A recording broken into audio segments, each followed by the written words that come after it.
Go, go, go, go, go! So, all of that hurry was in vain. So here we are after another 10 nautical miles today. I can't help it to feel defeated. Yeah, I don't see anything.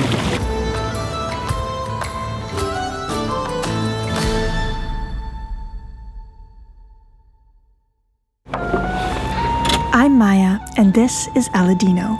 In mid-November, we converted our 28-foot sailboat into a riverboat, and we started going north, from the Mediterranean all the way to the North Sea. In front of us, we had 2,000 kilometers, 200 locks, an upstream current, and the onset of winter. Join us as we navigate the inland waterways during off-season. This is North Through the Continent. We're going north through the continent.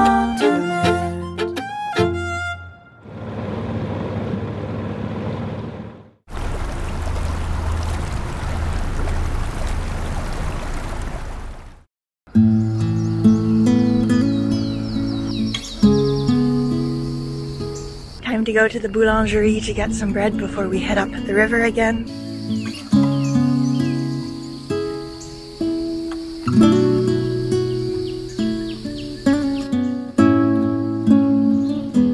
Have my baguettes. We're ready for the day. Meanwhile, back on Magic Carpet, Aladino spotted something, and he immediately started the engine. When I got inside of the boat, I too started sprinting.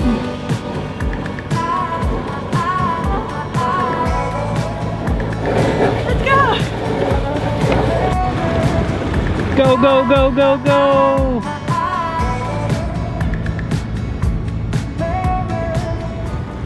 What a mad dash to return from the boulangerie. As I was approaching Magic Carpet, I could see that there was a big river barge coming up the river. And so I knew that if we left right now and followed, maybe we could catch the lock along with it. But if we waited for even 5 minutes, then that would mean we'd have to wait for an entire lock cycle. So I ran to Magic Carpet and we threw off the lines, and Aladino pushed us off, and I took the tiller, and now doo-doo-doo, we're heading towards the lock, and I hope we make it in time. Wow. Coffee is powerful stuff, eh? And that was all before my first coffee, I'll have you know. But alas. So all of that hurry was in vain, because the barge went in and we were here in plenty time, but there's another commercial ferry passenger thing coming up the river, and he gets priority over us. Not only, it's closing, so it's not even letting in the other one. So we're gonna have to wait for 2 lock cycles? Yeah, we're missing half a day here. Oh my god. Yeah. We were in a rush against daylight, but we were also in a rush against weather. Rain was predicted starting tomorrow, and we weren't sure how that was going to affect our plans. We could deal with the cold, the currents, the short days, and the lack of constant heat on board Magic Carpet, but dealing with being wet on top of it all might just be the proverbial straw. Plus, rain could make the rivers swell, creating unnavigable currents. So we wanted to get as far as we could today. Unfortunately, we weren't off to a great start. It's disappointing because you lose half a day, and now that you have such limited daytime, you have no power over this. You have power over getting up early and motoring as hard as you can and enduring the cold and just keep going. But you have no power over decisions like this, and if the locks are against you. We're a bit confused. It just let in one barge and it closed, and I asked, but they said we cannot go in. We're wondering, does it carry dangerous material maybe, and they don't want to have us in there, but yeah, I really don't know. But we could fit, no problem. Yeah, we would fit no problem. We would fit no problem, and also that's often how it happens. Like, we've been behind the large barges in the locks multiple times. So the other barge must have been carrying dangerous cargo, because we are permitted to go into the lock along with the passenger vessel. So they just went in front of us. The commercials always get to go in first, and then we'll sneak in behind them.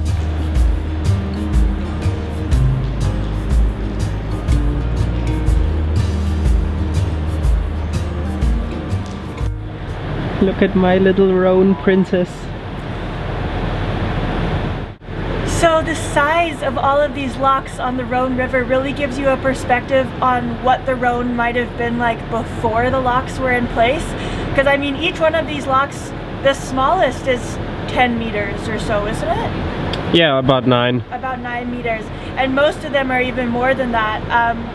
And so if all of this vertical movement before, instead of being controlled by locks, was just occurring by the river tumbling downstream, you can imagine the kind of currents that would have produced. So yeah, before all of these dams were built, the Romans must have had a heck of a time taking their barges down the river. Yeah, even still is no joke. Even still is no joke, yeah.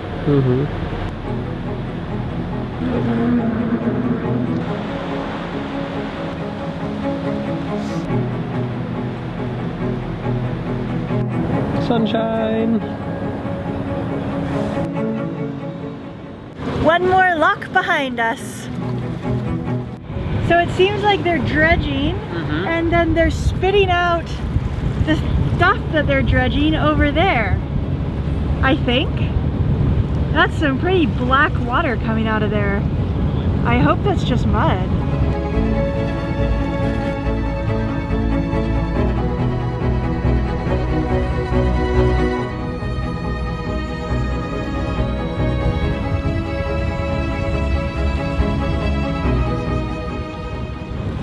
We're nearing a harbor where we've decided that we're going to see if we can spend a night in some comfort with showers and electricity. Whereas the harbor in Viviers was closed for the season, this one is a bit bigger and offers year-round moorage, so there are still quite a number of boats there, and hopefully the amenities haven't been cut off. We tried calling ahead and no one picked up the phone.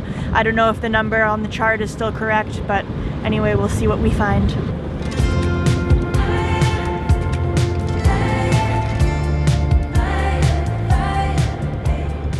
Little bit of a tricky approach because we have to go sideways to the current to kind of push our way in, which is slightly nerve-wracking. But Deanie's a hero.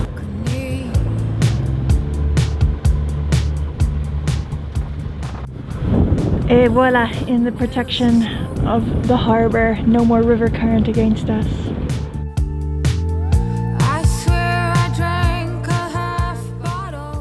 Ah, dear viewers, let me tell you, I have never been so excited to see an electrical plug in all my life. Electricity meant heat all night.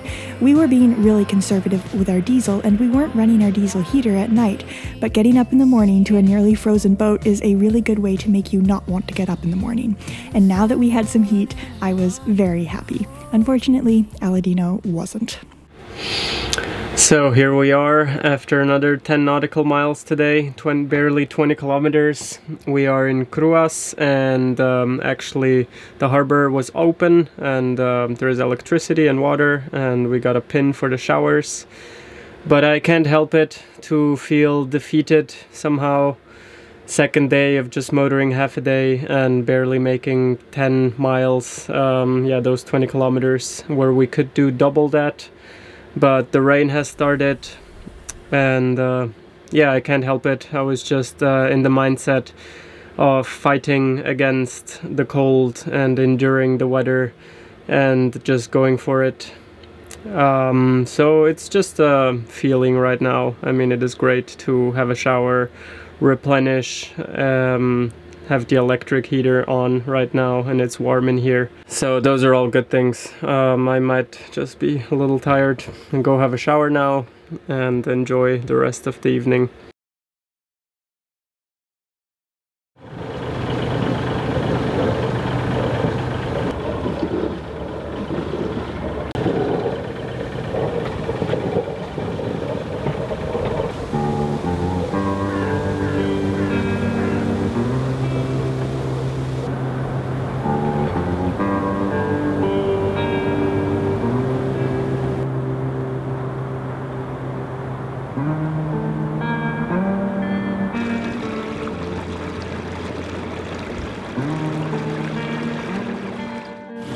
Yeah, I don't see anything.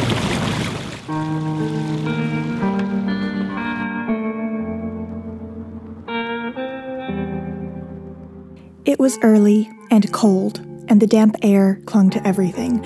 Once again, we were battling against whirlpools and currents, traveling slower than walking pace.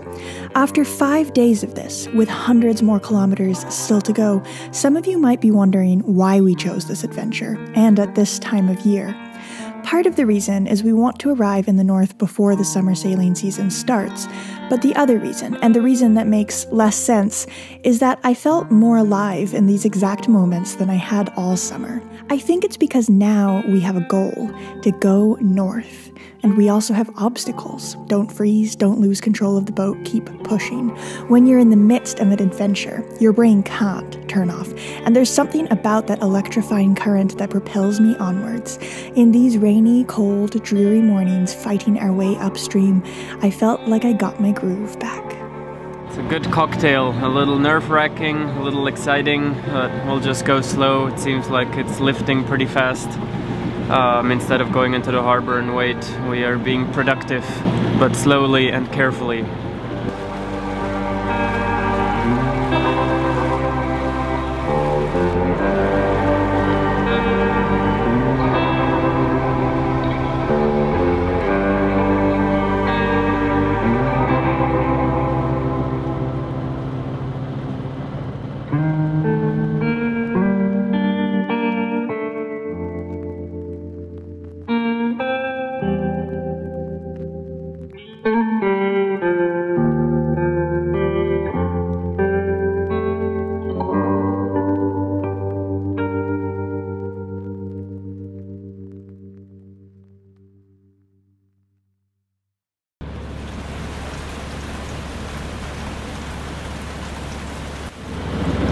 First day of rain!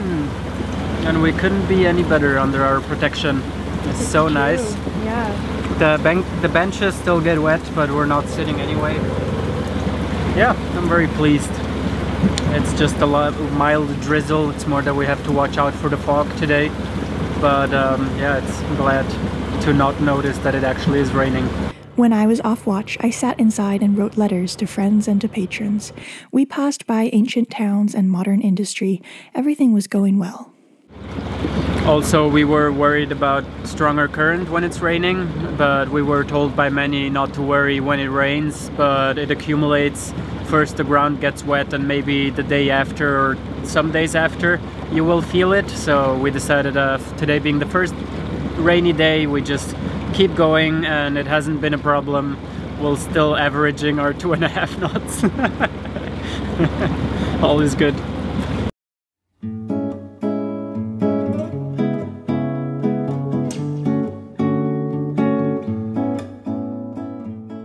And I think this is the town of La Volte. I saw it on the map before.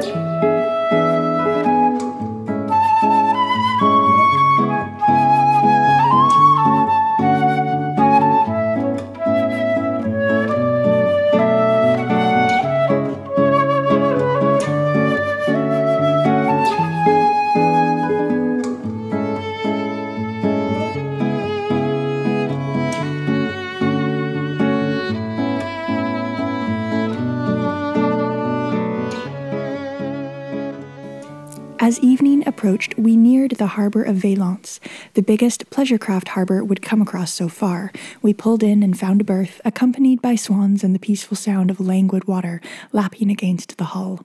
Once again, we could connect the electricity and have a warm night. Today was our first day of rain, something we had been dreading since the start of this journey.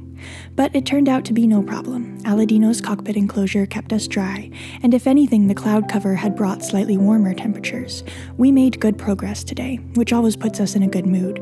We are warm, and we are safe, and we are much farther north than we were at the beginning of this journey. And now it is time to meander around this lovely harbor, and think about how today's adventures can be turned into the story that you're currently watching.